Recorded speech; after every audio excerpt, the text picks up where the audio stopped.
Greetings, shooters and reloaders. So today I want to talk about storage of your primers and your powder. First, I want to share an experience I had today.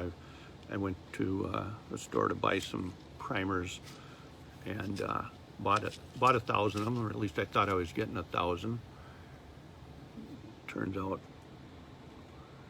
I only got 995. So anyway, it's something to watch out for when you're buying primers. If the box has been open, some of them could have spilled out, and you may not be getting all the primers you're supposed to get. So just be aware of that. So as far as storage goes, what I do is once I have the primers, if I'm not going to use them right away, I'm going to store them for a little while. I put them in these vacuum seal bags like you use for food storage, Seal a Meal or whatever they're called. But anyway, it's a vacuum. I have one of those machines and it vacuum seals them. So once you put them in there, you remove the air. You really increase the shelf life.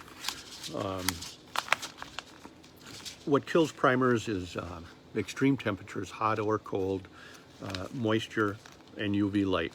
So if you can avoid all of that, you can make these last a long time. So once I do that, then I put them in some type of a ammo can. Has a rubber gasket on it and it seals it up. So between the vacuum bag and the ammo can, and then I store them in the house. Then I don't think there'll be any issues with how long the primers last. So powder, how do you store powder? Well, number one, keep it in the container it came in. Don't put it in something else. And again, as long as you keep it at a normal temperature, not extreme hot, not extreme cold, not high moisture or humidity, and no UV light, the powder is going to last for a long time. I have powder that I got from my dad that was made probably in the 1970s, and it still works just fine. So if you store it properly, it will last a long time. So the other question some people might ask is, well, where should I store my powder in the house? Can I store the primers and the powder together?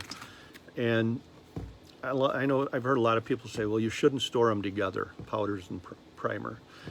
And my answer to that is, this stuff doesn't spontaneously combust. It needs an ignition source. So I keep mine in a metal cabinet, and I keep the powder on the top shelf and the primers on the bottom shelf. And they're, 3 feet apart.